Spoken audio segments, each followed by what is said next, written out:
جناب حضرت عبدالمطلب کی 6 شادیاں تھیں.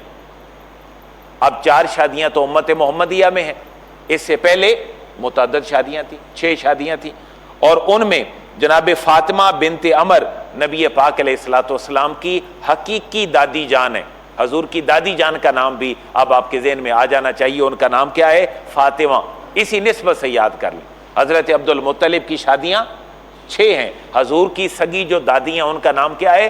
جناب فاطمہ ہے. اور پھر آپ کی جملہ جتنی اولادیں ہیں وہ اسی سے مزید آگے چلتی ہیں. ایک اور آپ کی دادی جان ہیں، یہ تو سگی دادی ہیں نا، وہ جو ہیں ان کا نام سیرت نگاروں نے لکھا ہے کہ ان کا نام حالہ ہے، ان کا نام حالہ ہے. اور جو تیسری ہیں ان کا نام نطیلہ ہے، اور وہی نطیلہ ہیں جن سے حضرت عباس رضی اللہ تعالیٰ عنہ پیدا ہوئے. حضرت عباس حضور کے کیا ہیں؟ چچا ہیں، لیکن عمومی طور پر چچا معروف ہیں، لیکن وہ سگے چچا اس کیفیت میں نہیں، بلکہ باپ ایک ہے لیکن مائیں مختلف ہیں. اسی طرح چوتھی زوجہ محترمہ جناب حضرت عبدالمطلب کی، ان کا نام صفیہ ہے، اور آقا نامدار کی ایک زوجہ ہماری ماں کا نام بھی صفیہ ہے.